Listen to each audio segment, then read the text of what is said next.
It's a great pleasure to be with all of you today at this program, the G20 Empower Jan Bhagyadari event, which is focusing on the role of allyship in advancing women's leadership. I want to begin by welcoming all of you, not just to this physical presence, but to the thought, the concept, and the power of women empowerment and how it can help transform the world. That's what we're here today about, and especially to discuss allyship and the way that everyone has a role to play. But before I speak about your role in allyship, let me also share some exciting things which have been happening. From the day that India took over the G20 presidentship, it has been a significant moment, and it began by our Prime Minister stating to the world the G20 was not just about business. It was about countries coming together with a thought process of one world, one family, and one future. And it is in the light of this kind of empowering thought process that we have moved forward over this year, having over 75 such Jan Bhagyadari programs, having deep discussions with women from across the world and men as well, to understand the magnitude of the problem of not involving women at every stage. And so words and terminologies like gender-based budgeting, gender lens, the ability to include women into all aspects of thought process and planning have become extremely significant. In light of this, I do want to share some of the amazing things which have happened, because while it is quite clear that women make up 51% of the world's population, their labor force participation ranges below 35%, and this is a significant problem. But let me also tell you that there's a tremendous potential in this scenario, because the world is sitting on a 27 trillion lever, and that is a lever that we can unlock if we enable equity in women's participation in the workforce. So let's find a way to do it. But I must also state that our Prime Minister has been leading from the front with his thought process of women development, not women development, but women-led development, a significant difference. And coming from that thought process, many programs have evolved, whether it is the Mudra scheme, the Prime Minister's Mudra scheme, the Stand Up India scheme, the Beti Bachao, Beti Padhao scheme, the Poshan Abhiyan, and then going on to generic programs like the Pradhan Mantri Dhan Yojana, which was the bank accounts. But if we look at that, the tremendous methodology in which I think the number was 460 million bank accounts, but the beauty is 54% of those 460 were women. And this is the power of the Pradhan Mantri Dhan Yojana, which now, because a woman has a bank account and she understands that she is really the champion of her own destiny and the controller of her finances. So any benefits coming go directly into her own bank account, and a series of empowerment initiatives which are really transforming the urban and the rural landscape and bringing highlight into women who are in this room. Of course, you've always been privileged, but women who are not in the room, women who are not on the stage, that's what G20 Empower has focused on. So what we focused on was to push towards equity with three major pillars. Number one was education, because we have to start young.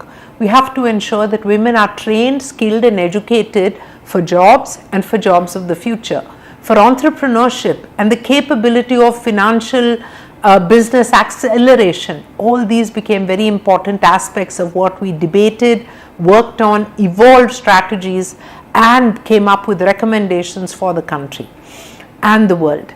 We also created what is called the best practices case study book, and this has been digitized. So it encapsulates practices for accelerating equity, and this is shared with women and men and governments and organizations across the world. Besides this, we all know that it is what you measure that you can improve. So the KPI dashboard is a critical aspect of collating data of women in the workforce, the gender wage gap, women as directors, collating this data, tracking this data across countries, and the KPI data is normalized across countries and presented to the world and to leaders of the world to continue the push and the focus and the emphasis, because honestly, while it was captured in the SDG, we have not been able to reach the target of the SDG.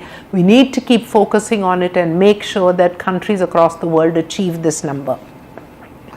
Education was one big pillar for us at G20 Empower.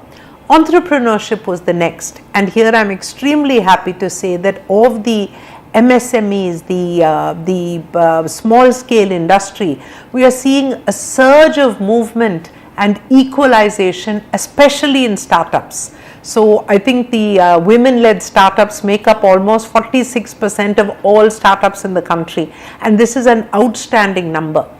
I'd like to see the same level of buoyancy, literally, of gender buoyancy across the world. The last one that we spoke about was really women's leadership.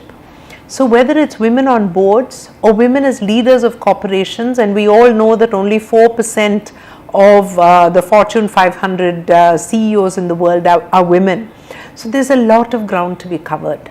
But there's also ground to be covered at leadership at the grassroots. And again, the Ministry of Women and Child Welfare, the government have done some tremendous initiatives, including creating over 16 lakh panchayat leaders, in finding methodologies to empower health workers, and these health workers become important leaders in the village, in creating pani sakis, because if you are controlling the pani in an agrarian society, you're controlling the water, and therefore you're controlling the lifeblood, the finances, and the future of that village. All these have been seminal transformational moves created by the government. I could go on talking about things which have happened, but I think it's also important for us to talk about how we can proliferate this. So one or two important initiatives. Number one is our digital inclusion platform, because in a world which is highly becoming enormously technology enabled, we must ensure that every woman has that power. So we are striving for equity, and we are also striving for tequity. So the digital inclusion platform is available in over 120 languages, has more than four persona, and a range of short, easily assimilatable educational material, which is all completely free. We will be opening registration soon, and I urge all of you to reach out to sign up. I'm planning to sign up as well. I'm going to request our Honorable Minister for Women and Child Welfare to sign up too, and she's a great leader. I'm sure she'll do it. But everybody, please sign up, spread the word, tell others. And this is where we come to the important reason why we're all here today, to discuss allyship. Let us become allies of each other. Let us teach and train, and let the allies be both men and women, and let us all together strive for equity.